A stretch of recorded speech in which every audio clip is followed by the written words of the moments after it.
அண்மை செய்தி தஞ்சை மற்றும் நெல்லையில் இரண்டாவது நாளாக இன்றும் கனமழையானது வெளுத்து வாங்கி வருகிறது.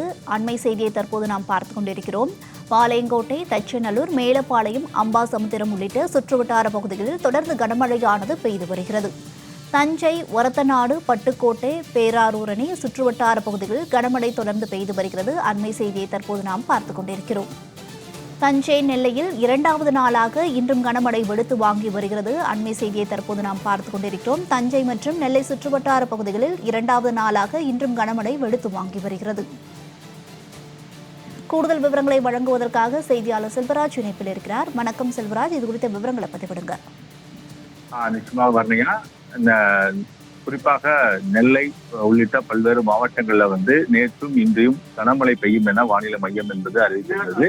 இந்த நிலையில் கடந்த சில தினங்களாகவே நெல்லை மாவட்டத்தில் மிக கடுமையான வெயில் என்பது வாக்கி வந்த நிலையில் நேற்று திடீரென மழை பெய்தது. இந்த நிலையில் இரண்டாவது நாளாக நெல்லை, பாளையங்கோட்டை, தச்சநல்லூர், மேலப்பாளையம் உள்ளிட்ட பல்வேறு பகுதிகளில் பலத்த மழை என்பது பெய்து கொண்டு வந்து வருகிறது. இதேபோல் மேற்கு தொடர்ச்சி மலைப்பகுதியில் பெய்து வரும் கனமழையின் காரணமாக காக்காட்சி, மாஞ்சோலை, ஊத்து, நாலுமுக்கு உள்ளிட்ட பல்வேறு பகுதிகளிலும் மிக கனமழை என்பது பெய்து கொண்டு வந்து வருகிறது. இதனால் பாபநாசம், சேர்வலாறு, மணிமுத்தாறு ஆகிய அணைகளுக்கும் நீர் வரத்து என்பது அதிகரித்துள்ளது. இதேபோல் தஞ்சாவூர், நாகப்பட்டினம், திருவாரூர் உள்ளிட்ட டெல்டா மாவட்டங்களில் 3 நாட்களுக்கு கனமழை பெய்யும் என வானிலை மையம் என்பது அறிவித்திருந்தது.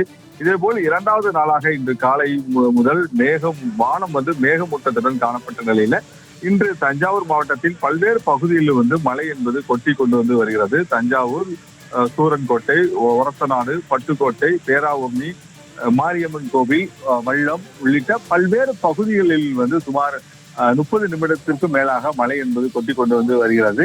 இதனால் மாவட்டம் முழுவதுமே வெப்பம் தணிந்து குளிர்ந்த காற்று சூழ்நிலையாக தற்போது உள்ளது. இதனால் பொதுமக்கள் மிகப்பெரிய ஒரு மகிழ்ச்சிக்கு ஆளாகியுள்ளார்கள். நேரடியாக கொள்முதல் நிலையங்களும் நெல்மணிகளும் நெல் மூட்டைகளும் மழையில் நனைந்தபடி சேதமடைந்துள்ளது. இது தொடர்பாக விவசாயிகள் கவலைகளை அடைந்துள்ளார்கள்.